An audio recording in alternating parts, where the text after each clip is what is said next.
કરવું હોય તો હા.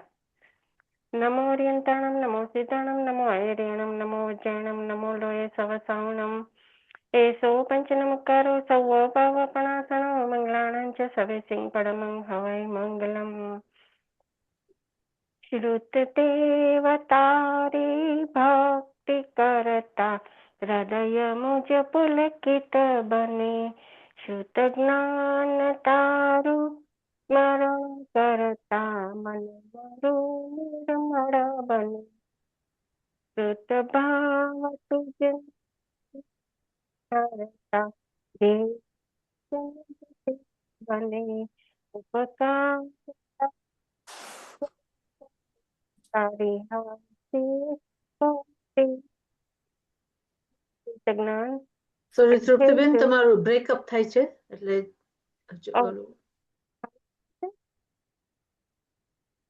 બરોબર આવે છે? હા, બરાબર છે. હે શ્રુતદેવ, તમને અમારા કોટી કોટી નમન હોજો. અને આ શ્રુત જ્ઞાન અમને બધાને સંકેત રૂપે પરિણમે એવી શુભ ભાવના ભાવીએ છીએ. નમો અરિહંતાણમ. જરાક મને છે ને ઉધરસ થઈ ગઈ છે એટલે. અને રેખાબેન, મંગલ વીરો આ સ્તુતિ નહીં બોલવાની ને અત્યારે બોલવાની? ના, આદિમમ પૃથ્વીનાથ. આદિમ ચાલુ કર્યું ને એટલે આદિમમ પૃથ્વીનાથ. તમે બોલી લ્યું ને. આદિમમ પૃથ્વીનાથમ આદિમમ નિષ્પરિગ્રહમ આદિમમ તીર્થનાથં ચ ઋષભ સ્વામિનમ સોમમ અંગૂઠે અમૃતવસે લબ્ધિ તણા ભંડાર ગુરુ ગૌતમ સ્વામીને સમર્ય તો સદાય મન મંચિત ફલદાતાર. ઓકે, જય જિનેન્દ્ર બધાને. અને આજે આપણે જીવના 563 ભેદ કરવાના છે. તો આપણે સૌથી પહેલા તો આપણે જીવ શું છે, એટલે જીવ ક્યાંથી ભગવાને કેવી રીતના આપણને સમજાવ્યું છે, તો આપણે જાણીએ કે જીવ એ તત્વ છે.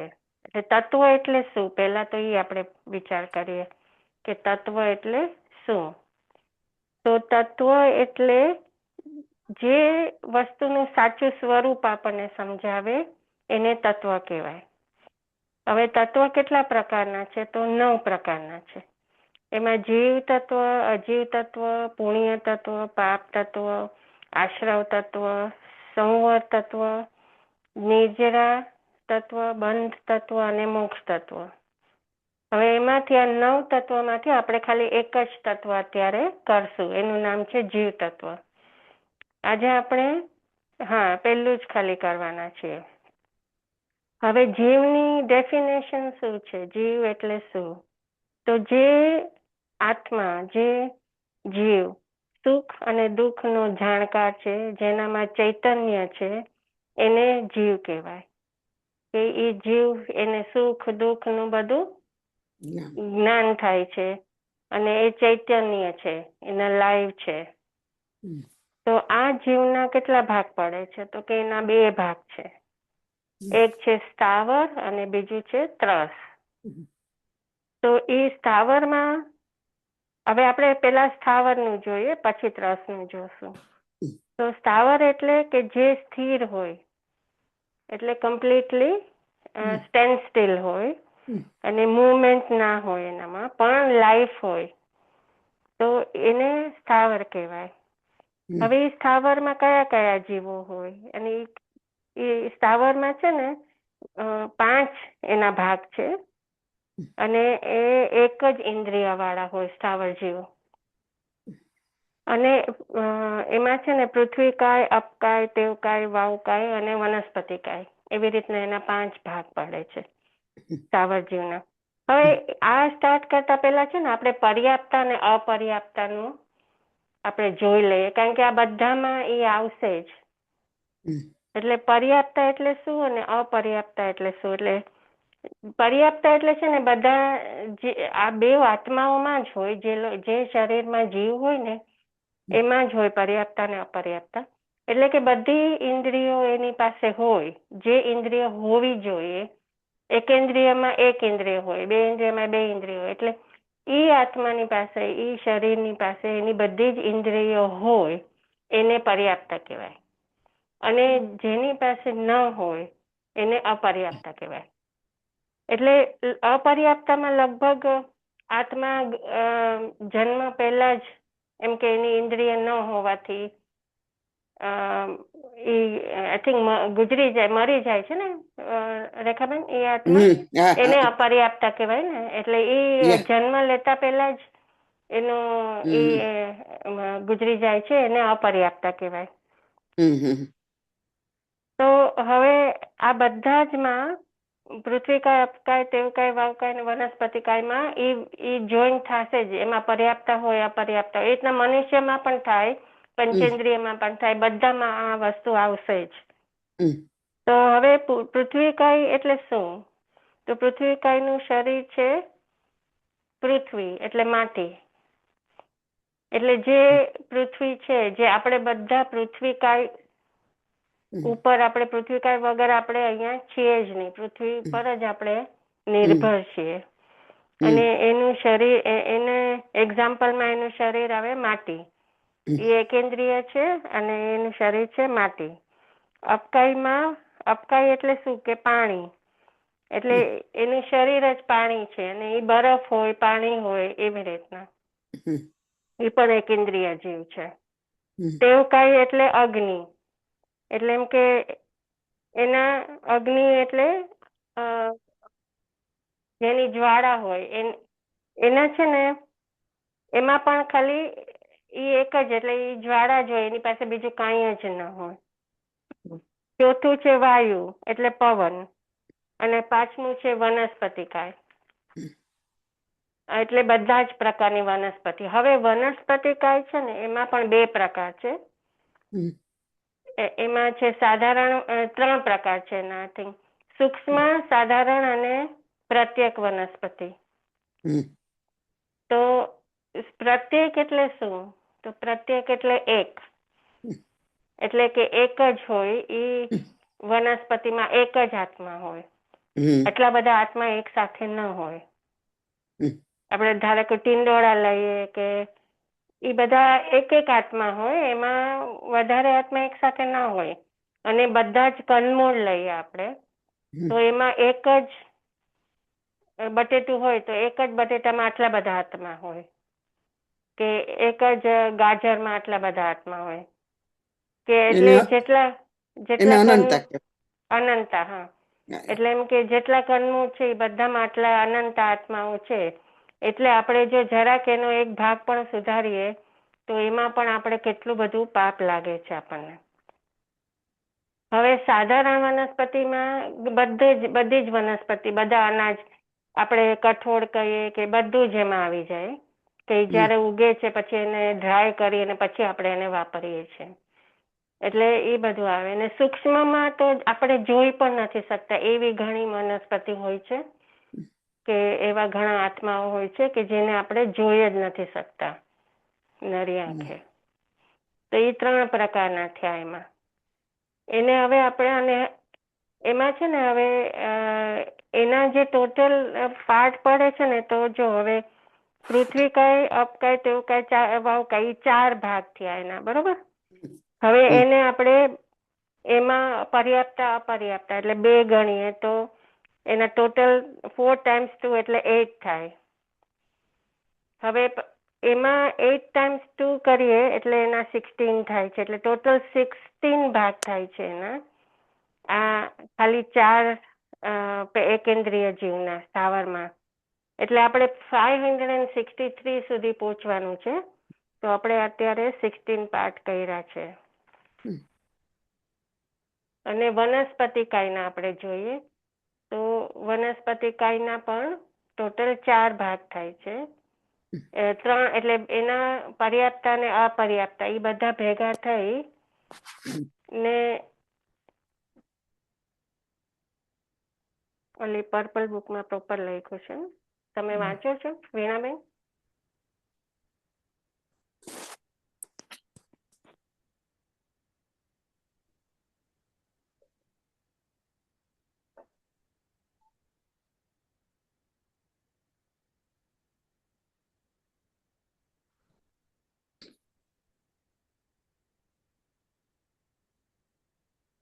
હા, એટલે વનસ્પતિકાયમાં ટોટલ 3 છે: સૂક્ષ્મ, સાધારણ અને પ્રત્યેક વનસ્પતિ. અને એને આપણે પર્યાપ્ત અને અપર્યાપ્ત એટલે ટોટલ 2 સાથે ગુણાકાર કરવાનો, તો એના 6 થયા. અને આપણે 16 પહેલા કર્યા હતા, તો 16 + 6 એટલે 22, એના ટોટલ 22 થાય છે સ્થાવર જીવના, એકેન્દ્રિયના. હવે એમાં ત્રસ જીવ પણ આવે છે. તો ત્રસ જીવમાં કયા કયા આત્માઓ આવે? તો 2 ઇન્દ્રિય વાળા આવે, 3 ઇન્દ્રિય વાળા આવે, 4 ઇન્દ્રિય વાળા આવે અને 5 ઇન્દ્રિય વાળા પણ આવે. પણ આપણે પંચેન્દ્રિયને આપણે પછી લેશું. પહેલા આપણે 2, 3 અને 4 ઇન્દ્રિયના આત્માઓ વિચાર કરીએ. એ ત્રણેયને આપણે એક જ શબ્દમાં બોલવું હોય તો એને વિકલેન્દ્રિય કહેવાય.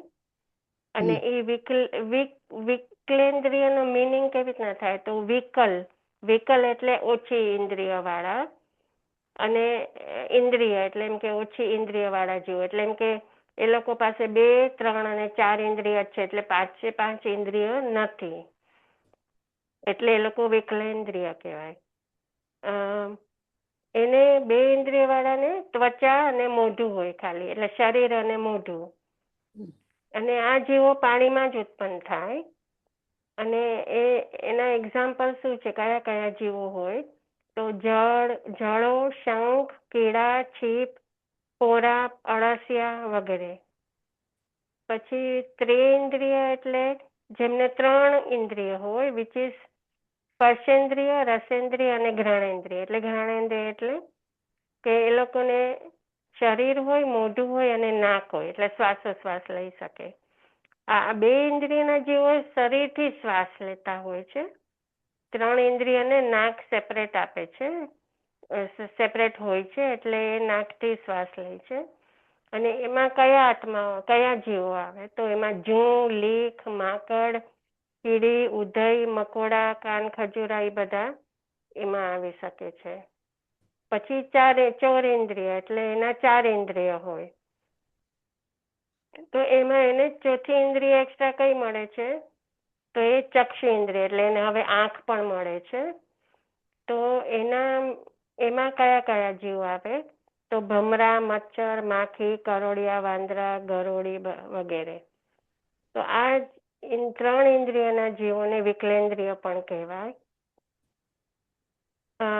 પછી એ ત્રણેયના અને 4 ઇન્દ્રિયના ટોટલ આપણે કરીએ તો 3 અને 2ના અપર્યાપ્તા અને પર્યાપ્તા. તો એનો ભેદ થાય છે ટોટલ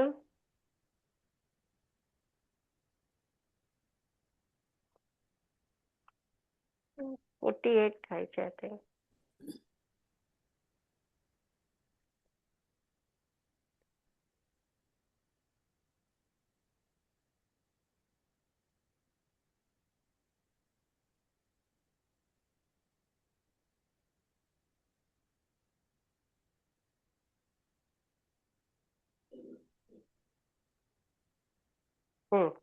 ટોટલ 48 થાય છે એનો.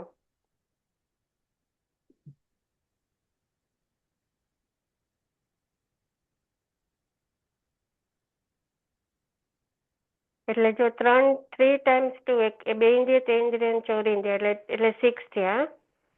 પછી એના પર્યાપ્તા અને અપર્યાપ્તા એટલે 6 × 2 12 થયા.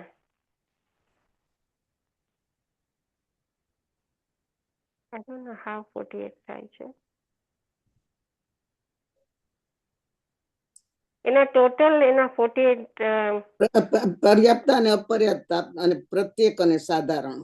હા, એ બધા એટલે એના ટોટલ, કારણ કે હજી છે ને પંચેન્દ્રિયમાં પણ તિર્યંચ આવશે. આ બધા તિર્યંચના જીવો છે ને, જે પંચેન્દ્રિયના તિર્યંચ હજી આપણે બાકી કર્યા છે. એટલે એ બધા પંચેન્દ્રિયને આપણે ગણશું ને એટલે ટોટલ 48 એના થાય છે. તો એકેન્દ્રિયના 22 થયા. અને વિગલેન્દ્રિય એટલે 2 ઇન્દ્રિય, 3 ઇન્દ્રિય, ચૌરેન્દ્રિયના અત્યારે 6 થયા છે.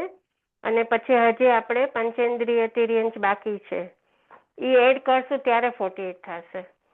એટલે એ હજી બાકી છે. તો આટલી સમજ પડી કઈ બધાને કે આ કેવી રીતના આવ્યું અત્યાર સુધી?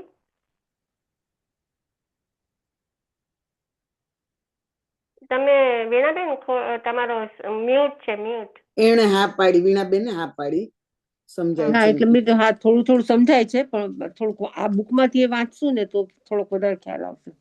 હા, એટલે આમ જરાક અઘરું છે, પણ તમે એટલે સ્ટાર્ટ, કારણ કે ઓલો ચાર્ટ પણ આપ્યો તો આજે, ગઈકાલે મેં મૂક્યો તો, એમાં તમારે જોવું હોય તો પણ પ્રિન્ટ કરવું પડશે તમને. ના પણ પછી બધું ના બુકમાં જોઈને બધું ત્યાં હા, જોઈને અત્યારે એક હારે નહીં થાય, પણ આ જો સમજાય ને તો પછી પાછળથી રિવિઝન કરજો તો તમને વધારે સમજાશે.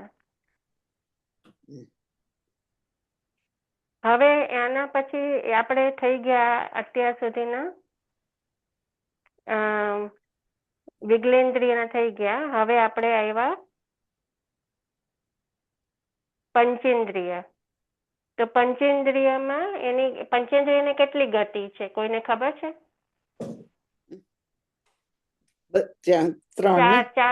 ચાર ગતિ છે ને, મનુષ્ય, દેવતા, નારકી ને તિર્યન, ચાર ગતિ છે.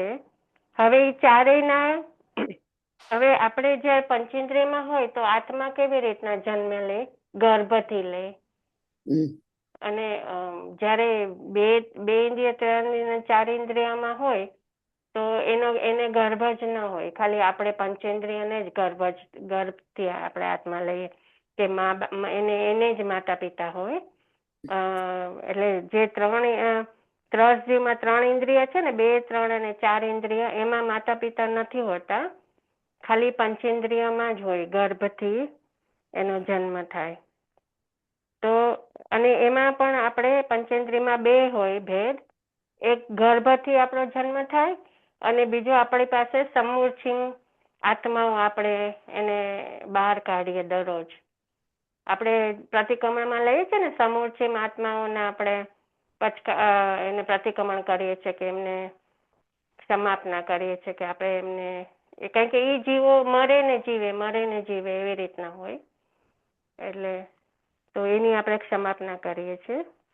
તો હવે એમાં જો મનુષ્ય, દેવતા અને નારકી, કારણ કે આજે આપણે છે ને ખાલી એ બધું જ નહીં થાય આપણાથી, એટલે આપણે ખાલી આજે પંચેન્દ્રિયનું જ કરીએ, મનુષ્ય અને તિર્યંશનું.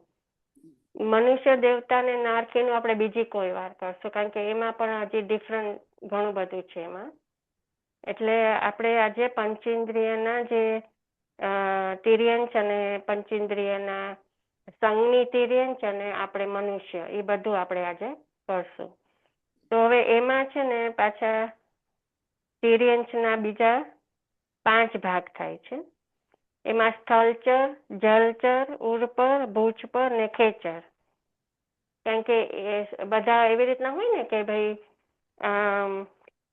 આપણે આની ઉપર સ્થળ ઉપર હોય, જલ ઉપર હોય, વાયુ ઉપર એટલે કે આકાશમાં હોય, એ બધા જ તિર્યંશ બધા જ એમાં એડ થાય છે. એટલે જો સ્થળચર હોય તો જમીન ઉપર ચાલતા જીવો હોય, એનો એક્ઝામ્પલ છે હાથી, ઘોડા, બધા જે ભેંસ, ગાય એક્સેટ્રા. જલચર હોય તો પાણીમાં રહેનારા જીવો હોય, એક્ઝામ્પલ માછલી, મગર, કાચબો, એ બધા. ભૂચ પર હોય તો હાથ ઉપર ચાલનારા હોય, એટલે ઉંદર, ખિસકોલી, ગરોળી બધા હાથ ઉપર ચાલે ને, એ લોકોનું શરીર જરાક ઊંચું હોય ને હાથથી એ લોકો બધું કરતા હોય. ઉર પર એટલે પેટ ઉપર ચાલનારા હોય, સાપ, અજગર, એ બધા પેટ ઉપર ચાલનારા હોય. અને ખેચરી એ આકાશમાં ઉડનારા હોય, જે બધા બર્ડ્સ છે, કબૂતર, મોર, પોપટ એક્સેટ્રા. તો આ બધા તિર્યંશ પંચેન્દ્રિયના માં પણ સંજ્ઞી પંચેન્દ્રિય પણ હોય. આપણે ઘણી વાર્તાઓમાં સાંભળ્યું છે ને કે અમુક એનિમલ્સ હોય એને જાતિ સ્મરણ જ્ઞાન થાય છે, કે એને પૂર્વનું યાદ આવે છે અને એને ખ્યાલ આવે છે કે હું આવો હતો પૂર્વમાં, તો મને કયા કર્મથી મને તિર્યંશ મળ્યો છે. તો એવા લગભગ હાથી હોય, કે અમુક ઘોડા હોય, અમુક પક્ષીઓને પણ થાય છે, કબૂતરને, પોપટને ઘણી વાર થતું હોય છે જાતિ સ્મરણ જ્ઞાન. પણ એ છે ને લગભગ ચોથા આરામાં જ હોય. અહીંયા આગળ નથી હોતું. પાંચમા આરામાં આપણે અત્યારે બહુ જ ઉતરતા કાળમાં છીએ એટલે અત્યારે ના હોય કોઈને. ને બધા બોલી નથી શકતા. બધા જ એ લોકો પાસે 5 ઇન્દ્રિય છે પણ એ લોકો બોલી નથી શકતા. એ લોકો પાસે સ્પર્શેન્દ્રિય, રસેન્દ્રિય, ઘ્રાણેન્દ્રિય, ચક્ષેન્દ્રિય અને શ્રોતેન્દ્રિય બધી જ ઇન્દ્રિયો છે. પણ એ લોકોમાં શું છે, ખાલી એ લોકોને બોલવાની શક્તિ નથી અને એ લોકો પાસે મન એટલે એમ કે આપણે બુદ્ધિ નથી એ લોકો પાસે આપણા જેટલી, મનુષ્ય જેટલી. અને એ બધાના આપણે ગણીએ તો હવે એ લોકો જો ટોટલ 5 થયા ને, સ્થળચર, જલચર, ભુજપર, ઉર્પર અને ખેચર, એ 5 અને એના આપણે પર્યાપ્તા અને અપર્યાપ્તા કરીએ અને પાછા એના સમૂર્છિમ અને ગર્ભજ કરીએ તો 4 ટોટલ 5 × 4 એટલે 20 થયા એના ભેદ. ટોટલ એના 20 ભેદ થયા. હવે આપણે મનુષ્યના ભેદ જાણીએ તો મનુષ્યના 303 ભેદ છે ટોટલ. તો એ કેવી રીતના આવે છે? તો મનુષ્ય 3 પ્રકારે હોય છે. એ કર્મભૂમિના મનુષ્ય હોય છે, એના 15 ભેદ છે. અકર્મભૂમિના મનુષ્યના 30 ભેદ છે અને અંતર્દ્વીપના મનુષ્યના 56 ભેદ છે. એટલે ટોટલ 101 ભેદ થાય. હવે આ 3ના બીજા 2 ભેદ થાય, ગર્ભજ અને સમૂર્છિમ. એટલે 3 × 2 = 6 અને ટોટલ આપણે 101 કર્યા હતા. એટલે ગર્ભજના પાછા પર્યાપ્તા અને અપર્યાપ્તા એટલે 202 થયા.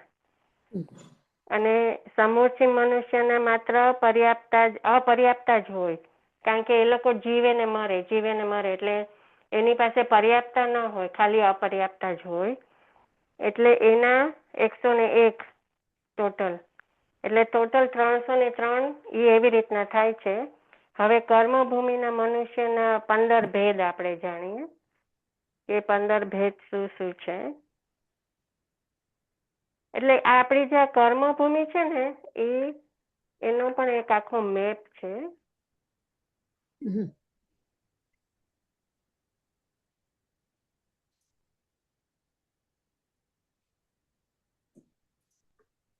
એનો મેપ છે ને આમાં દેખાશે નહીં તમને બરોબર, પણ એમ કે આપણે આખું રાઉન્ડ છે, એમાં વચ્ચે ઈર્વત, જંબુદ્વીપ ને ભરત ક્ષેત્ર છે, પછી લવણ સમુદ્ર છે, પછી ઘાતકી ખંડ છે, પછી કાળોદધી સમુદ્ર છે અને પછી એક બાજુ ઈર્વત છે ને આ બાજુ ઉપરની સાઈડ ઈર્વત છે ને નીચે ભરત ક્ષેત્ર છે.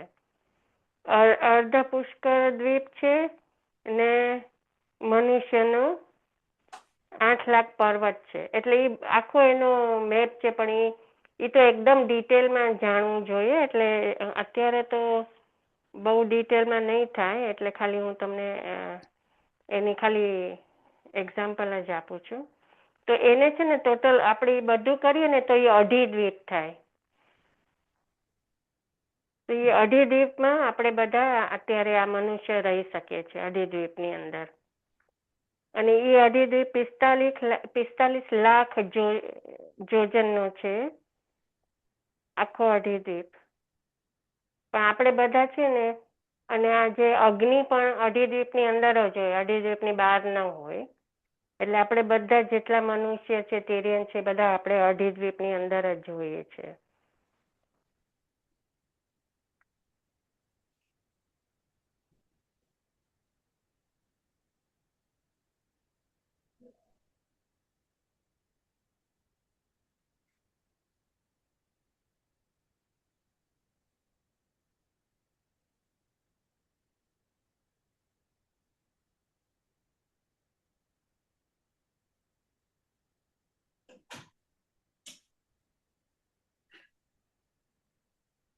જે સબ્જેક્ટ છે ને એ બહુ જ અઘરો છે, પણ મેં ટ્રાય કરી છે થોડુંક કહેવાની. રેખાબેન, તમને કાંઈ વચ્ચે કેવું છે? ના, મને જોવું પડે ને અત્યારે મારથી જોવાય એમ નથી એટલે. ઓકે, તો આ કર્મભૂમિ છે ને, એના મનુષ્યના 15 ભેદ છે. એમાં 5 ભરતના હોય, 5 ઐરાવતના હોય અને 5 મહાવિદ્ય ક્ષેત્રના હોય. અને એ ત્રણેય જે ભૂમિ છે ને, એમાં અસી, મસી અને કૃષિ એવો જીવન વ્યવહાર ચાલે છે. અસી એટલે ઓજારો. ઓજારો. ઓજારો. મસી એટલે મસી એટલે ભોજન ને ભોજન. અને કૃષિ એટલે ખેતી કરવાની, ખેતીવાડી. એટલે આપણે આદેશ્વર દાદાએ આપણને શીખવાડ્યું છે ને કે કેવી રીતના આપણો જીવન નિર્વાહ કરવાનો, કે આપણે ઓજારોથી પણ ઓજારો હોય તો પછી આપણે ખેતી પણ કરી શકાય અને એનાથી આપણે પછી ઘર બાંધવાનું એ બધું થાય. અને મસી નો મીનિંગ આપણે ગોતવો પડશે, આઈ થિંક. એટલે ઈ જ્યાં હોય ને ત્યાં જ આપણે આપણા જે એટલે જ્યાં આગળ આપણે કર્મ કરીએ એ બધી કર્મભૂમિ, કે આપણે બધા આપણે કર્મ કરતા હોઈએ એ બધી કર્મભૂમિ થાય. અને જ્યાં તીર્થંકર, ચક્રવર્તી, બલદેવ, વાસુદેવ આદિ મહાન પુરુષોનો જન્મ થાય અને ચારિત્ર અંગીકાર કરે અને મોક્ષ પદમાં જાય, એ બધી કર્મભૂમિ. જો દેવતા અને નારકીને એ બધી કર્મભૂમિમાં ન હોય, કારણ કે એ લોકોની પાસે એવી શક્તિ નથી કે એ લોકો આપણી જેમ ધર્મ કરીને મોક્ષ સુધી પહોંચી શકે. ખાલી મનુષ્ય જ એવો ભાવ છે જ્યાં આપણે મોક્ષ સુધી પહોંચાય છે, આપણે ધર્મ કરી શકીએ છીએ.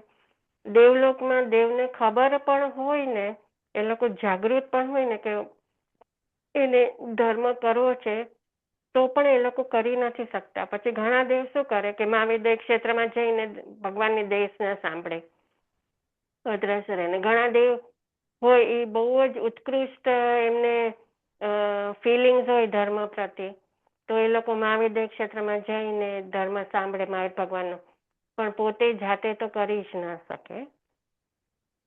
એટલે આ બધું આપણે ખાલી કર્મભૂમિમાં જ કરી શકીએ, કે આપણે જો અત્યારે જેટલા ક્રોધ, માન, માયા, લોભ એ બધું જે છે કશાય બધા, એ આપણે કર્મભૂમિમાં કરી શકીએ છીએ. આપણે નારકીમાં તો આપણે ખાલી દુઃખ સહન કરાય, દુઃખ થાય છે સહન, પણ આપણે કઈ કર્મ ઉપાર્જન નથી કરી શકતા, કારણ કે આપણે ખાલી કર્મને ખપાવવા જ ત્યાં ગયા હોય છે. આપણે દુઃખ જ સહન કરવાનું હોય છે, દેવતાઓને સુખ જ હોય છે. એટલે એવી રીતના બધા, અને આ મનુષ્યમાં જ આ બધું થાય છે. અકર્મ ભૂમિ એટલે જ્યાં કલ્પવૃક્ષથી જીવન વ્યવહાર ચાલે છે. એટલે જ્યાં કલ્પવૃક્ષ છે ત્યાં કર્મ જ નથી ને. જે મનુષ્યને જે ગમે છે, જે મન થાય છે, એ કલ્પવૃક્ષ આપી દે છે. અને એ ત્યાંના મનુષ્યને બીજું કઈ એટલું બધું આપણા જેટલું મન થતું જ નથી જોવા જઈએ તો. એ લોકો ખાલી બંને યુગલિયા જન્મે છે અને કલ્પવૃક્ષ બધું આપી દે છે, એટલે એ લોકોને બીજું કાંઈ કરતા કાંઈ મન જ નથી થતું કે મને આ જોઈએ છે, મને ઓલું જોઈએ છે. એ લોકોના ઓલામાં નિરંતર સુખી જ હોય છે, અને કોઈ દિવસ એવી કલ્પના પણ નથી હોતી, એવું મન પણ નથી હોતું કે હું આ કરું, કે મને આ જોઈએ છે, કે મને આ નથી જોઈતું, કે એવું કાંઈ હોતું નથી. એટલે એને અકર્મ ભૂમિ કહેવાય. તો અકર્મ ભૂમિના મનુષ્યો યુગલિયા રૂપે જ આવે અને જન્મ મૃત્યુ થાય. તેના 30 ક્ષેત્રો છે. એમાં જંબુદ્વીપમાં 6, ઘાટકી ખંડમાં 12 અને પુષ્કર દ્વીપમાં 12, અને ટોટલ 6 થયા. 12 × 2 = 24 અને 6 = 30. અને અંતરદ્વીપમાં પણ કલ્પવૃક્ષ થી જ વ્યવહાર થતો હોય છે, અને એ તેમજ દેવતાના 198 ભેદ હોય છે અને નારકીના 14 ભેદ હોય છે. અને એમાં પાપનું ફળ ભોગવવા જીવ નારકીમાં જાય છે અને પુણ્યનું ફળ ભોગવવા દેવગતિ મળે છે. એટલે મોક્ષમાં જવું હોય ને તો આપણે પાપ અને પુણ્ય બધું જ આપણે જ્યારે સાવ ખંખેરી નાખીએ ને આપણા આત્મા ઉપરથી, ત્યારે જ આપણને મોક્ષ મળે છે. તો ટોટલ થયા 563, કારણ કે જો જંબુદ્વીપના 6, ઘાટકી ખંડના 12, પુષ્કર દ્વીપના 12, ટોટલ 30 થયા એના. અને આની અંદર આપણે આ ચાર્ટ આપ્યો છે ને એમાં છે બધા જો નારકીના 14 ભેદ, તિર્યંશના 48, મનુષ્યના 303 અને દેવતાના 198 એટલે 563 થયા. ટોટલ એમાં બધા જ આવી ગયા. એમાં એક ઇન્દ્રિય, બે ઇન્દ્રિય, તે ઇન્દ્રિય, ચૌરિન્દ્રિય, પંચેન્દ્રિય અને તિર્યંશ. હજી આને ડિટેલમાં થાય પણ આપણો ટાઈમ કારણ કે આ આખું ચેપ્ટર ભણતા ભણતા અમને આઈ થિંક અમને 5 થી 6 અઠવાડિયા લાગ્યા હતા, હે ને રેખાબેન? આપણને 6 અઠવાડિયા લાગ્યા હતા. તો આ તો મેં સાવ જ એકદમ ડેફિનેશનની રીતે જ કીધું છે, પણ હજી આમાં ઘણું બધું છે. કારણ કે હજી મારી એટલી લાયકાત પણ નથી. આમ સો સોરી. જેટલું આવડે છે એટલું હું કહું છું. તો ધીસ ઇઝ ઓલ ટુગેધર 563 ભેદ છે આના. તો આ અત્યારે પૂરા થાય છે આ ભેદ. રેખાબેન જમવા તમે બોલશો?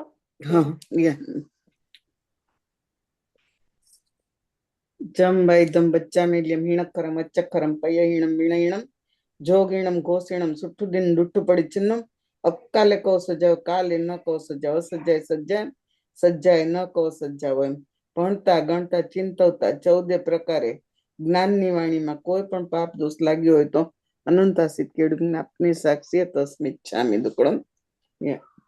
હવે આપણે જે શીખ્યા ને ના ચૂંટણી તમે કીધું ને કે આપણે પંચેન્દ્રિયમાં જ ગર્ભ હોય તો પછી આપણે એનિમલ ને એ બધાને તો થાય છે ને, એ લોકોને ગર્ભ તો હશે જ ને. પંચેન્દ્રિય જ છે ને. પણ એનિમલ પંચેન્દ્રિય છે ને, એ લોકો પાસે છે ને. હાથી ઘોડા હોય, બુદ્ધિ હોય એ લોકો પાસે ને. એ લોકો પાસે બુદ્ધિ હોય પણ આપણા જેટલી બુદ્ધિ ન હોય અમુક. એટલે ડિપેન્ડ ઓન ધ કર્મ ઉપર. એ લોકો જો અમુક ટાઈમે છે ને મેં એક એવી વાર્તા છે, કલાવતીની વાર્તા છે. એમાં એક સાધુ હોય છે. એ સાધુના જે ભાવમાં છે ને એટલા પોતે આચાર્ય પણ થઈ જાય છે. એટલા બધા એને એ જ્ઞાની હોય છે.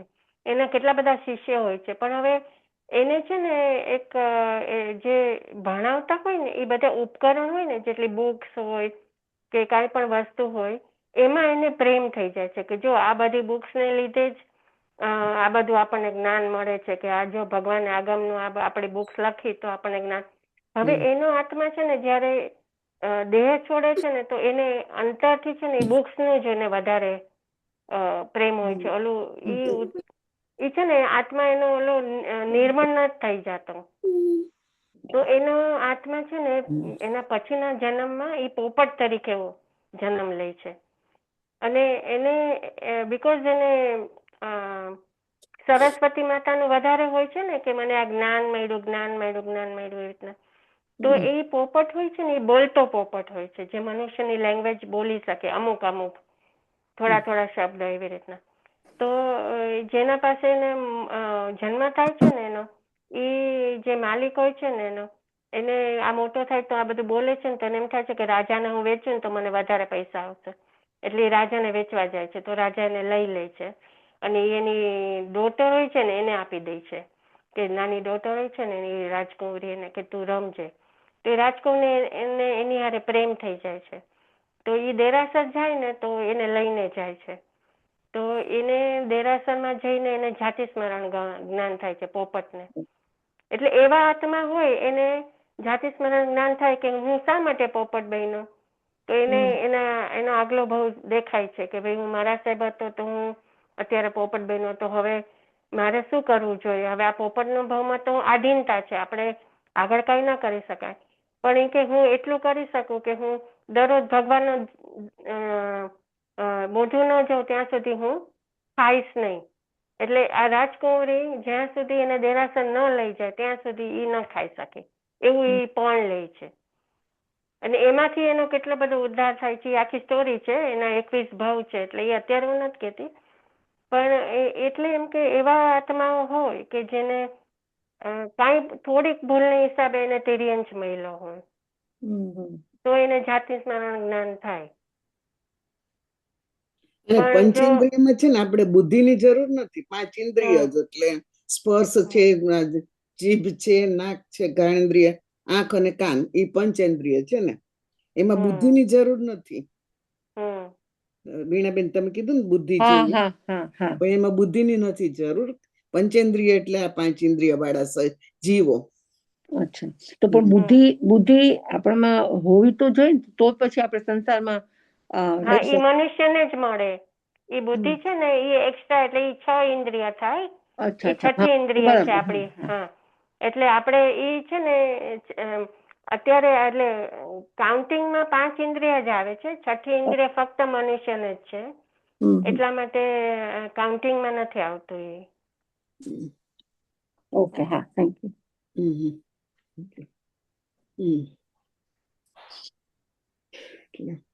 આપણે ચંદ્રિકાબેન, તમારે શાંતિનાથ નો છંદ કરીને મંગળી કેવું છે? ચંદ્રિકાબેન, આજે શાંતિનાથ નું બોલાવું? હા, બોલાવ, તું બોલાવ. નમો હરિયંતાણમ, નમો સીતાણમ, નમો હરિરમ, નમો જૈનમ, નમો લોહી સવસાવણ.